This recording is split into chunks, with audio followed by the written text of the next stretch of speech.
Olá a todos, mais uma vez nós estamos aqui na nossa classe Esther da Escola Bíblica Dominical da Igreja Batista Bíblica em Valparaíso para aprender da Palavra de Deus.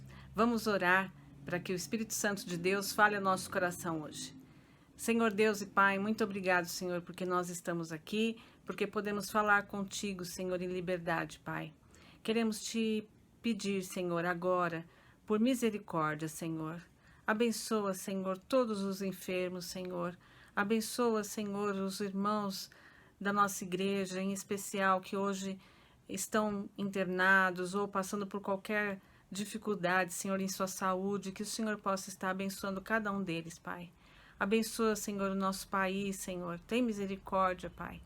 Abençoa para que essa pandemia, Senhor, tão devastadora, Senhor, possa ter fim e nós possamos novamente estar adorando ao Seu nome no templo, Senhor, engrandecendo a Ti, Senhor, pelo livramento, Senhor.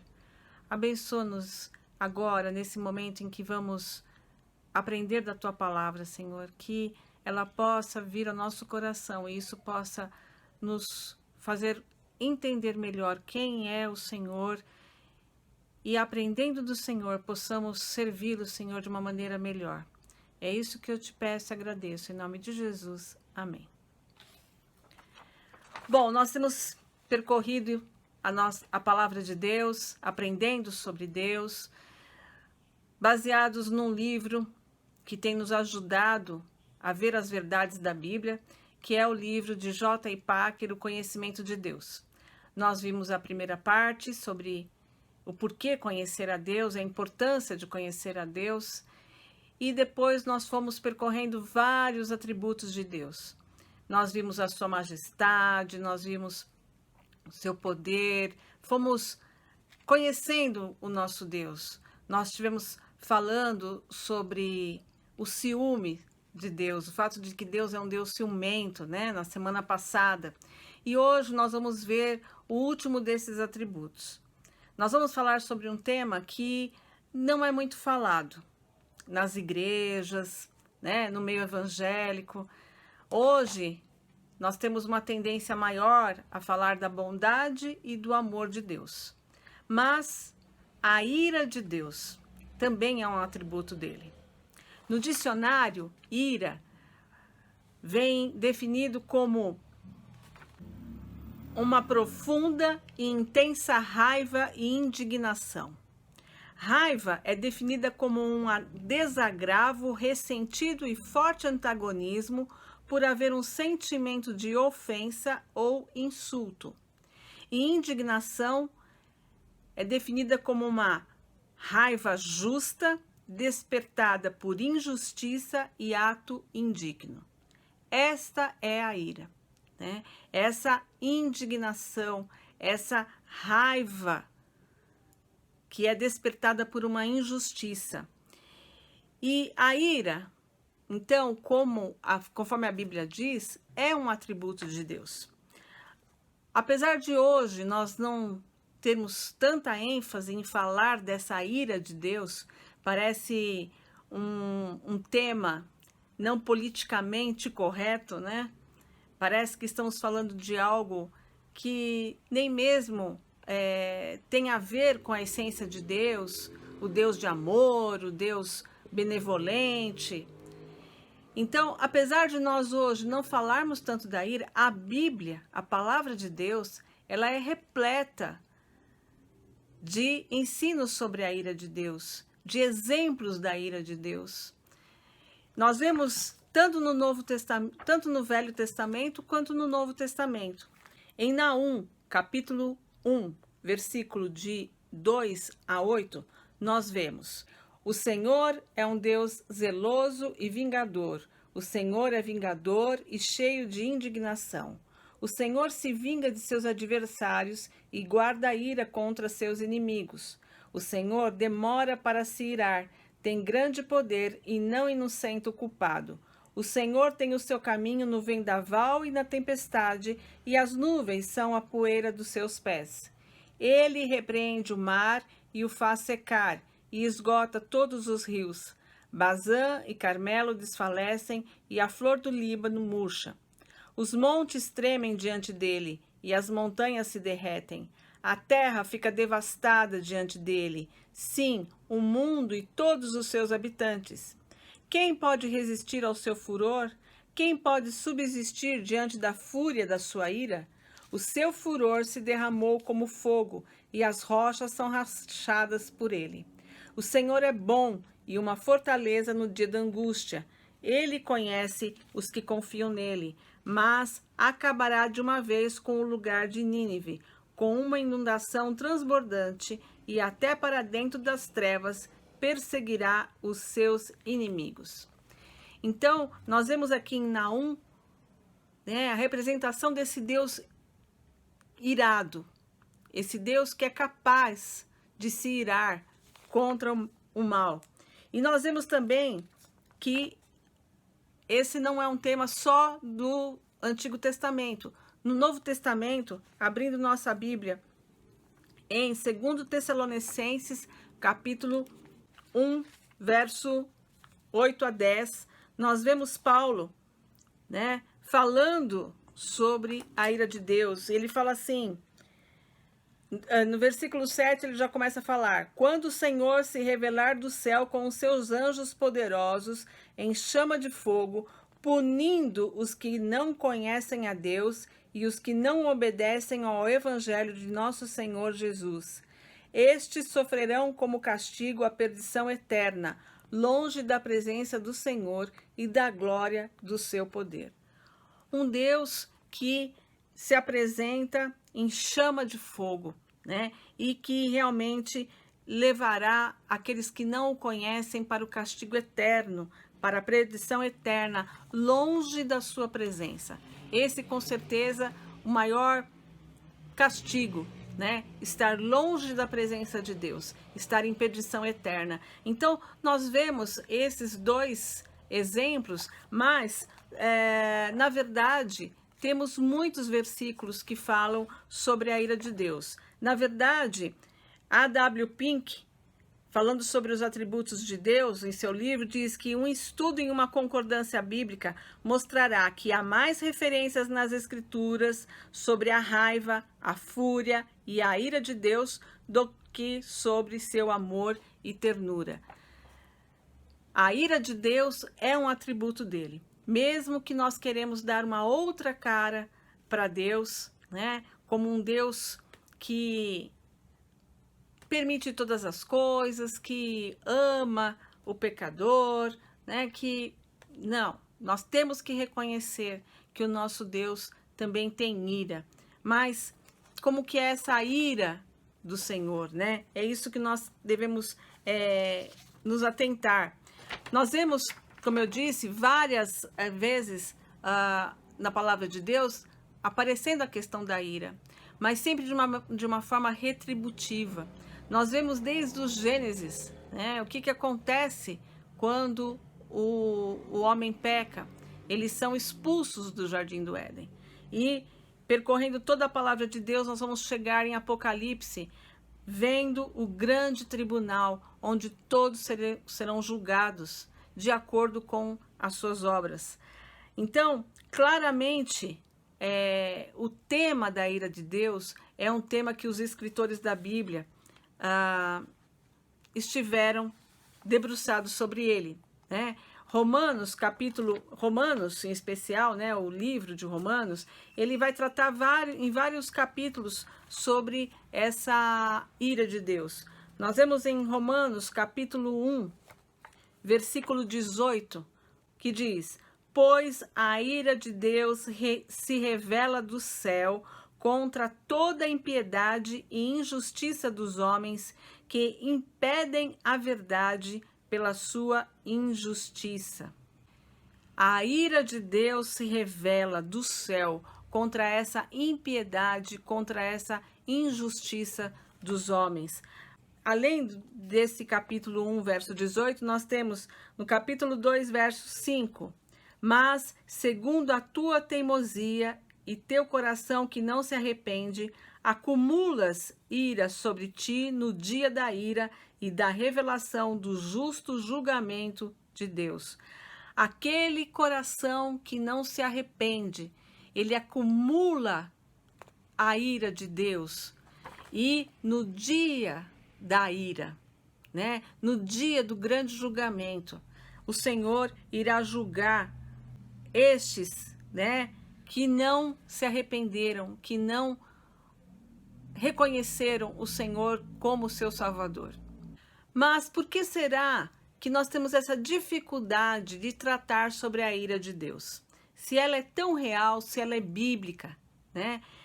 A primeira questão é que muitas vezes essa ideia da ira de Deus parece indigna de Deus.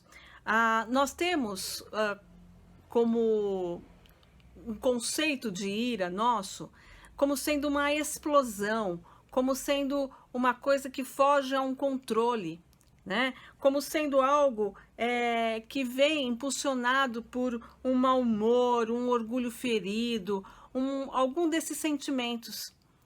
E a semana passada nós falamos sobre a questão dos ciúmes, nós falamos sobre essa linguagem antropomórfica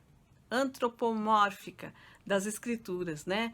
Que dar qualidades, descrever qualidades de Deus numa linguagem que nós usamos, né? E muitas vezes, por ser essa linguagem, nós pegamos o conceito e nós distorcemos. Nós temos que sempre ter em mente que Deus é um ser perfeito. Em Deus não há orgulho ferido, não há uma explosão, uma falta de controle, né? Não é assim que a ira de Deus se revela. Então, essa ideia de que a falar sobre a ira parece se opor a o que Deus realmente é, a sua perfeição, se mostra não possível, né? Porque Deus, na sua perfeição, ele se ira de uma maneira justa, não por um orgulho ferido, por qualquer sentimento pecaminoso, porque em Deus existe somente santidade. Em Deus não existem imperfeições, não existem limitações como nos homens. A ira de Deus na Bíblia nunca é caprichosa, autoindulgente, irritável, moralmente ignóbil, como geralmente é a raiva humana. Packer aqui vai dizer que a ira de Deus é uma reação justa e necessária ao mal moral. Deus só se ira quando a ira é necessária. Mesmo entre os seres humanos existe aquilo que se chama de indignação justa, embora raramente seja encontrada. Mas toda indignação de Deus é justa. Toda indignação de Deus é justa. É uma reação, né, ao mal moral. Será que Deus seria realmente santo e perfeito se ele não reagisse negativamente ao mal da humanidade, ao pecado presente, né? Como que Deus pode ser conivente com o mal? Isso não existe. Então, é aí que existe a ira de Deus. Nós temos que ter em vista que a ira de Deus, ela é sempre judicial. Ela é a ira de um juiz administrando justiça. Deus fica indignado com o pecado e ele administra justiça. A sua ira é justa. Como um juiz, Paulo diz que o dia da ira de Deus é também o dia quando o seu justo julgamento será revelado. Deus retribuirá a cada um segundo o seu procedimento. Romanos capítulo 2, versículo 5, que eu acabei de ler, está dizendo aqui isso, né? Que segundo tua teimosia, teu coração que não se arrepende, acumula as iras sobre ti no dia da ira e da revelação do justo julgamento de Deus. E ele vai continuar no verso 6, que retribuirá a cada um segundo as suas obras. Verso 7. Assim, ele dará a vida eterna aos que, perseverando em fazer o bem, procuram glória, honra e imortalidade. Mas dará ira e indignação aos egoístas, aos que obedecem ao pecado, em vez de obedecer à verdade. Então, é muito explícito aqui a escolha do homem, né? Os caminhos que o homem percorre. Aqueles que perseveram em fazer o bem, que procuram a glória, a honra e a imortalidade, serão julgados por um lado. E aqueles que obedecem ao pecado, em vez de obedecer à verdade, ele dará o quê? Ira e indignação. Então, o dia da ira de Deus será um dia de julgamento. E a ira de Deus se manifesta dessa maneira justa. Lucas, capítulo 12, versículo 47 a 48, mostra como o próprio Jesus salientou a retribuição, né? O merecimento individual. Diz o seguinte: aquele servo, porém, que conheceu a vontade do seu senhor e não se aprontou, nem fez segundo a sua vontade, será punido com muitos açoites. Aquele, porém, que não soube a vontade do seu senhor e fez coisas dignas de reprovação, levará poucos açoites. Mas aquele a quem muito foi dado, muito lhe será exigido, e aquele a quem muito se confia, muito mais lhe pedirão. Deus é justo e ele, portanto, julgará de maneira justa. A ira de Deus na Bíblia é algo que as pessoas, portanto, escolhem para si, né? É claro que existe a soberania de Deus e, como nós já falamos aqui em outras aulas, né? Esse mistério entre a soberania de Deus, mas também a responsabilidade humana. E, portanto, aqui a palavra de Deus, ela trata dessa escolha do homem que escolhe se afastar da luz que Deus fez brilhar em seu coração para trazê-lo para si mesmo. João escreve: quem não crê em Jesus está julgado, porquanto não crê no nome do unigênito Filho de Deus. E ele explica: o julgamento é este, que a luz veio ao mundo e os homens amaram mais as trevas do que a luz, porque as suas obras eram más. João 3, 18 e 19. O livro de Romanos, como eu disse, trata sobre a ira de Deus. E nós vamos ver alguns aspectos que aparecem no livro. O primeiro deles é o significado da ira de Deus. Romanos trata da ira de Deus como uma ação resoluta de Deus em punir o pecado. É uma atitude pessoal e emocional de Jeová Trino, assim como também de seu amor pelos pecadores. É a manifestação ativa de seu ódio, de irreligião e mal moral. Deus odeia o pecado e isso se manifesta através de sua ira. A Bíblia fala inclusive de instrumentos, né? De instrumentos dessa ira de Deus. Nós vemos aqui em Romanos capítulo 13, versículo 3 e 4, diz assim: porque os governantes não são motivo de temor para os que fazem o bem, mas sim para os que fazem o mal. Não queres temer a autoridade? Faze o bem e receberás o louvor dela, porque ela é servo de Deus para o teu bem. Mas, se fizeres o mal, teme, pois não é sem razão que ela traz a espada, pois é serva de Deus e agente de punição, de ira contra quem pratica o mal. Então, as autoridades aí são instrumentos de Deus, são servas de Deus. Essa autoridade, ela é serva de Deus para punir a maldade.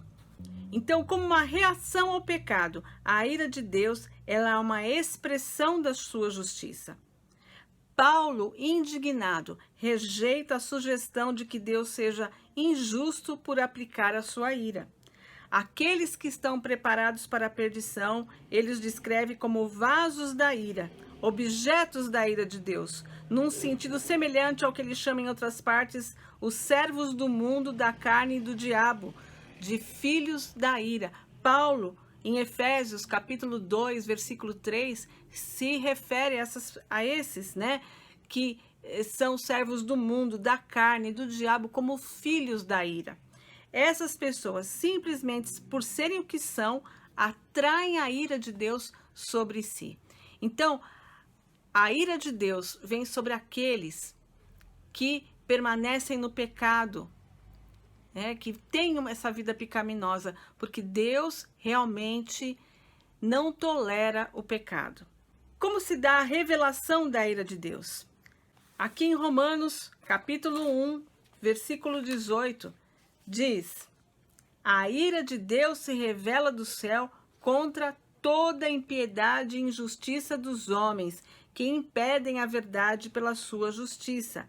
Então, o tempo presente, né, que está aqui, a ira de Deus se revela hoje, implica nessa constante revelação acontecendo o tempo todo lá do céu, que atinge aqueles que Deus entregou a uma disposição mental reprovável. Aqui está no versículo 28, em Romanos 1, 28, diz assim: assim, por haver rejeitado o conhecimento de Deus, foram entregues pelo próprio Deus a uma mentalidade condenável para fazerem coisas que não convêm, cheios de toda forma de injustiça, malícia, cobiça, maldade, inveja, homicídio, discórdia, engano, depravação, sendo intrometidos, caluniadores, inimigos de Deus, insolentes, orgulhosos, arrogantes, e a lista vai, né? Muito grande aqui. Por quê? Porque eles rejeitaram o conhecimento de Deus e por isso eles foram entregues. A sua mente foi entregue à condenação. Ninguém, então, é desinformado acerca do julgamento que está por vir. Aqueles que têm os seus olhos para ver, têm visto os sinais da ira de Deus, né? Na verdade, o que nós vemos acontecendo nos dias de hoje é isso, né? A ira de Deus contra um mundo pecaminoso e que tem feito com que as mentes sejam cada vez mais endurecidas e reprovadas. E cada geração vai, então, se afundando ainda mais, né, no pecado. A partir do conhecimento de Deus, de quem é Deus, de como é que Deus deve ser adorado, nós podemos ver claramente o quanto que a humanidade está longe desse Deus Santo, está longe dessa adoração a um Senhor perfeito em santidade, e o quanto que as suas mentes têm sido corrompidas e têm sido entregues a essa condenação. A ira de Deus tem feito isso.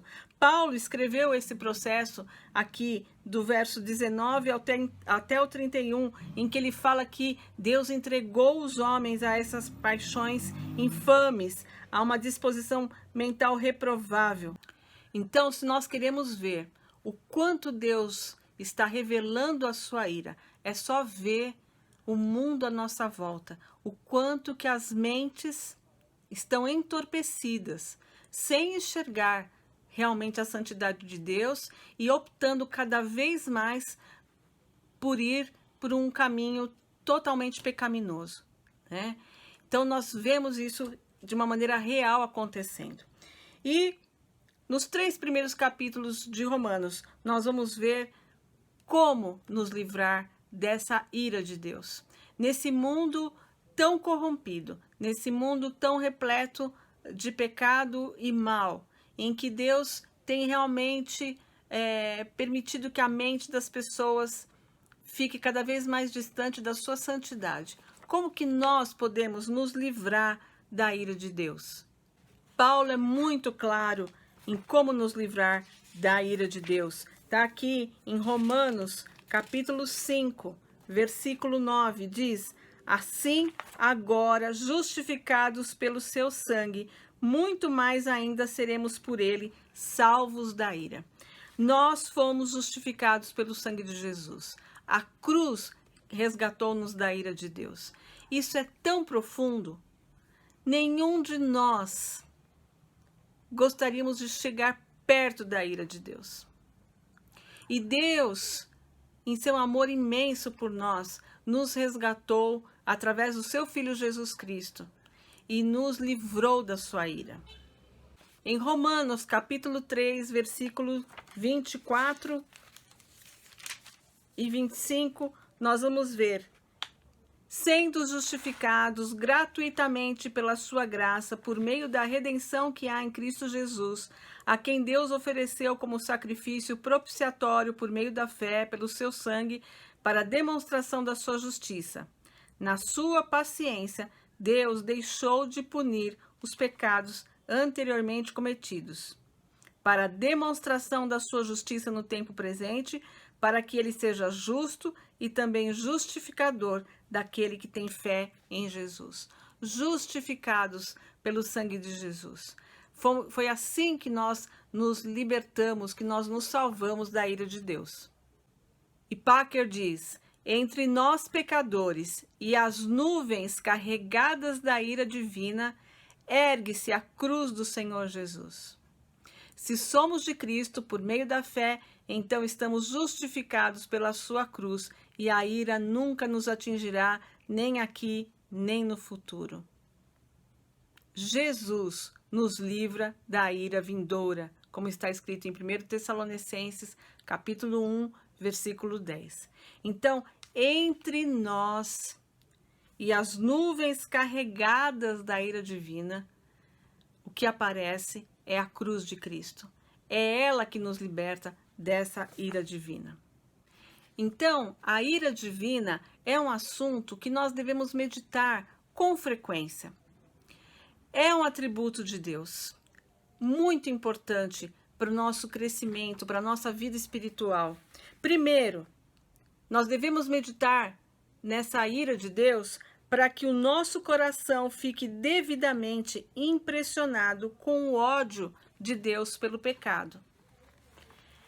Nesse processo de embotamento da mente do ser humano, né, nós todos passamos por um processo que a mídia, todo o sistema mundial tem exercido sobre nós, que é, de uma certa forma, de aliviarmos, de deixarmos mais leves o que nós chamamos de pecado. Nem mesmo o termo pecado hoje é um termo que as pessoas optam por utilizar. Muitos querem usar falha, erros, defeitos, uma escorregada, né? Isso também não foi assim um pecado, né? Foi uma falha, foi um erro. E nós vamos nos distanciando desse caráter realmente tão forte que Deus tem em relação ao pecado, que é de indignação, que é de desprezo, que é de horror que Deus tem ao pecado e sua terrível vingança sobre ele. Se nós tivermos a compreensão, né, do quanto a santidade de Deus não se aproxima do pecado e do horror que ele tem ao pecado, nós vamos compreender a sua ira. Então, a ira de Deus, ela desperta-nos esse olhar para o horror que Deus tem ao pecado. Se a gente considerar sempre só o amor de Deus, só o fato de que Deus é benevolente, que Deus é paciente, nós vamos aliviando a pressão do pecado. Mas quando a gente olha para a ira de Deus, a gente compreende, né, o peso que tem o pecado. A outra coisa, que olhar para a ira de Deus gera um verdadeiro temor em nossa alma para com Deus. Hebreus capítulo 12, versículo 28 e 29 diz: retenhamos a graça pela qual sirvamos a Deus de modo agradável, com reverência e santo temor, porque o nosso Deus é fogo consumidor. Não podemos realmente servir a Deus sem essa reverência pela sua majestade, ter temor pela sua ira justa, né? Isso vai nos levar para o lugar certo como servos. Reconhecer a ira de Deus vai nos fazer realmente ter temor a Deus, um respeito sincero por esse Deus que é um fogo consumidor. E em terceiro lugar, quando nós olhamos para a ira de Deus, nós levamos a nossa alma a um louvor fervoroso a Jesus Cristo por ter nos livrado da ira vindoura. Nós vamos reconhecer o sacrifício de Cristo como algo muito mais precioso. Nós fomos salvos da ira de Deus, uma ira eterna, em que aqueles que realmente não acreditarem no Senhor, não colocarem o seu coração em Deus, né? Não acreditarem na salvação em Jesus Cristo, terão uma perdição eterna, estarão sobre a ira de Deus. Então, o fato de nós sermos salvos dessa ira faz com que a gente realmente tenha um louvor fervoroso por Jesus Cristo. Compreender a ira de Deus é compreender o amor de Jesus ao nos resgatar através da sua morte na cruz. Então, se nós realmente queremos conhecer a Deus e sermos conhecidos por Ele, nós devemos lhe pedir para nos ensinar desde já a considerar a solene realidade da sua ira. É maravilhoso o amor de Deus. Foi o amor de Deus que nos alcançou. É maravilhoso o fato de termos um Deus que é paciente conosco, um Deus que é perdoador, mas nós também temos que reconhecer que nós temos um Deus que se ira contra o pecado. Estamos vivendo momentos difíceis, né? Em que Deus está mostrando o quanto que o ser humano tem agradado a Ele ou não. A ira de Deus se revela. E nós temos que olhar para tudo isso e não apontarmos o dedo como, olha lá o que estão fazendo, olha lá, Deus está punindo por causa disso e disso. Mas nós temos que olhar para nós e vermos que a ira de Deus viria sobre nós, mas nós somos justificados não porque nós somos bonzinhos ou porque fizemos coisas boas, né? Não por obras, mas nós somos justificados pela cruz de Cristo. Louvado seja o Senhor, que nos livrou da ira. Regozije-se neste domingo. Regozije-se nos Deus da nossa salvação. Regozije-se na morte e na ressurreição de Cristo, que te libertou dessa ira, que te libertou dessa perdição eterna. Que essa seja a nossa maior fonte de louvor e adoração ao Senhor. Uma excelente semana e que Deus abençoe a todos nós.